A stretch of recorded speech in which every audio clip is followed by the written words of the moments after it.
Iran middle east का एक ऐसा देश है जिसमें हिजाब ना पहनने पर पुलिस औरतों को अरेस्ट, जेल में बंद कर सकती है। माशा अमीनी के साथ यही हुआ, जिन्हें मोरालिटी पुलिस ने डिटेन किया ठीक से हिजाब ना पहनने की वजह से, और उसके बाद उनकी मौत हो गई। इसके बाद ईरान में प्रोटेस्ट शुरू हो गए और प्रोटेस्ट इतने वायलेंट हो गए कि 100 से ज्यादा लोग मारे जा चुके हैं। सड़कों पर औरतें अपने हिजाब जला रही हैं और कुछ ऐसे वीडियोस भी वायरल हुए हैं जिसमें औरतें अपने बाल तक काट रही हैं इस लॉ के प्रोटेस्ट में।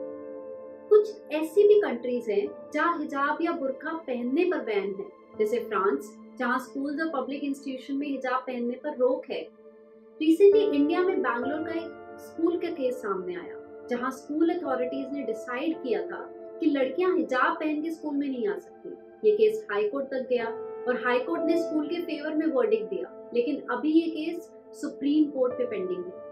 हिजाब पहनना या ना पहनना सही है या गलत, ये कहना बहुत मुश्किल है, पर इस डिसीजन को वुमेन पर थोपना गलत है। पूरे वर्ल्ड में तो ही ऐसी कंट्रीज हैं जहां हिजाब ना पहनना क्राइम है, ईरान और अफगानिस्तान।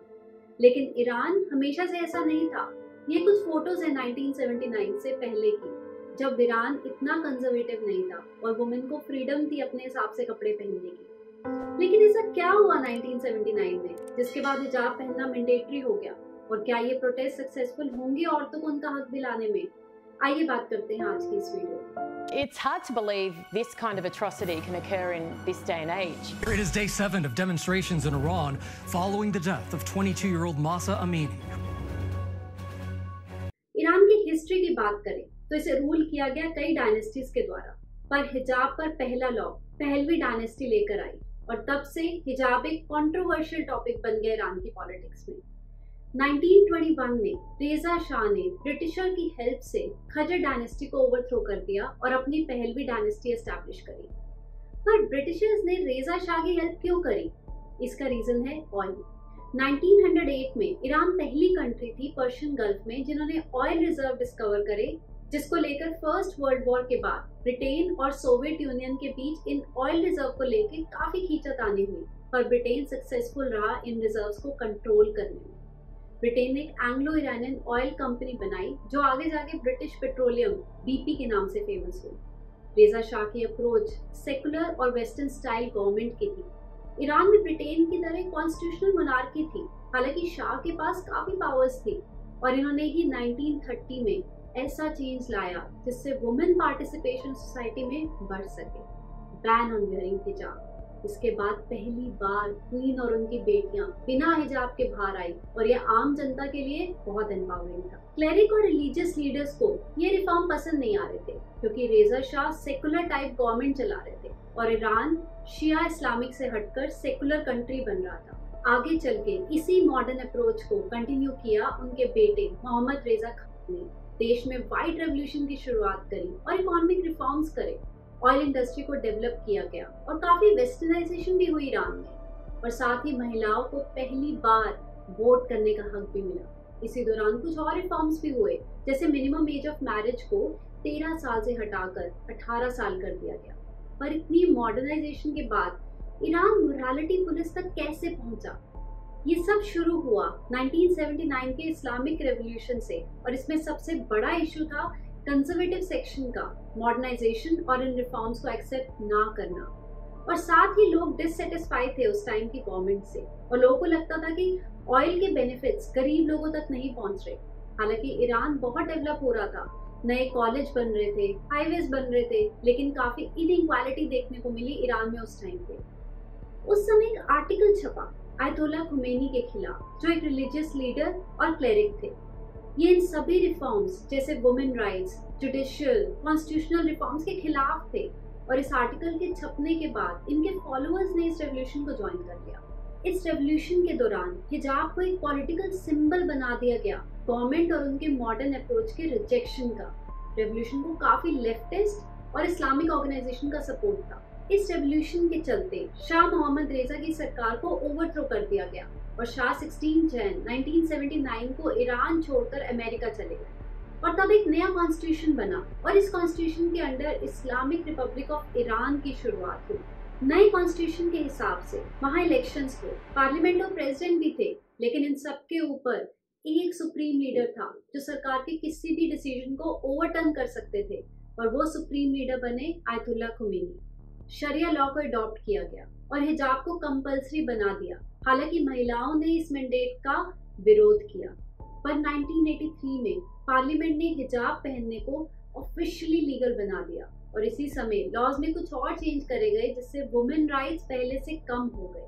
जैसे शादी की मिनिमम एज को 18 साल से घटाकर 9 साल कर दिया, और सरकार का कहना था women who appear in public without religious hijab will be sentenced to whipping up to 74 lashes, यानी कि अब हिजाब ना पहनने पर इन्हें कड़ी सजा दी जाएगी। इसके बाद ईरान में कई बार प्रोटेस्ट हुए इसको लेकर। 1990s के दौरान वेस्टर्न क्लोथिंग और हेयर शो करना एक फॉर्म ऑफ प्रोटेस्ट बन चुका था, और फिर 1994 में ये तक डिक्लेयर कर दिया कि बिना हिजाब के वुमेन को 60 दिन तक जेल में बंद किया जा सकता है। और इसके बाद 2005 में मोरालिटी पुलिस को लाया गया जो हिजाब को एनफोर्स करने का काम करती है।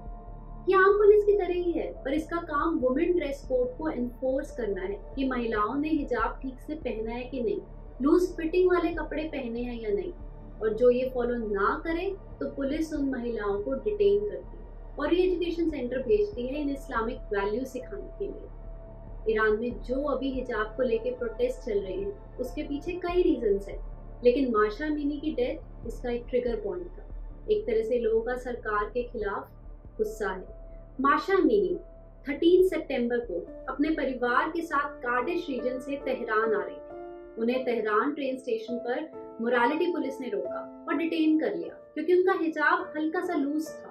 पुलिस ने उनकी फैमिली को कहा कि उन्हें 1 घंटे की री एजुकेशन के लिए लेके जाया जा रहा है, और बाद में वहां से उन्हें कासरा हॉस्पिटल लेके जाया गया। हॉस्पिटल में 3 दिन तक कोमा में रहने के बाद उनकी डेथ हो गई। पुलिस का कहना है कि माशा अमीनी को हार्ट अटैक आया था जिसकी वजह से उनकी डेथ हुई। हालांकि हैरानी वाली बात यह है कि माशा अमीनी काफी यंग और हेल्दी थी और उनकी उम्र बस 22 साल की थी।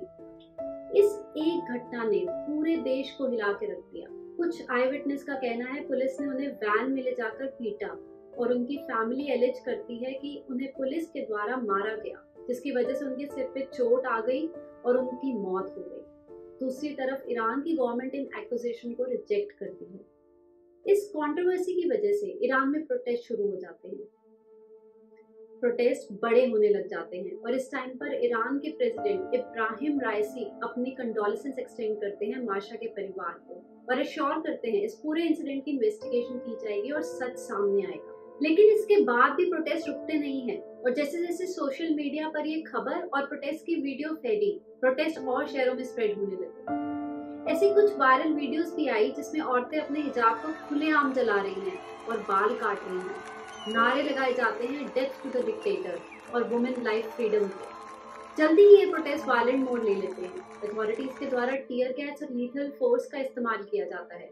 कई लोग पुलिस फायरिंग में मारे जाते हैं और काफी लोग इंजर्ड हो जाते हैं। हमें ये समझने की जरूरत है कि औरतों का हिजाब उतारकर उसे जलाना सिर्फ हिजाब के अगेंस्ट प्रोटेस्ट नहीं है, बल्कि एक तरह से डिमांड है कि औरतों को फ्रीडम ऑफ चॉइस मिल सके अपने हिसाब से कपड़े पहनने की, जिसे आज के दिन वहाँ का स्टेट कंट्रोल कर रहा है। तो ये प्रोटेस्ट और लड़ाई वुमेन राइट्स, चॉइस और फ्रीडम के बारे में है। ये तो आने वाला टाइम बताएगा कि इन सब प्रोटेस्ट से आगे कुछ बदलेगा कि नहीं। आपकी क्या राय है हिजाब और इस प्रोटेस्ट के बारे में? आई होप आपको वीडियो इन्फॉर्मेटिव लगा होगा।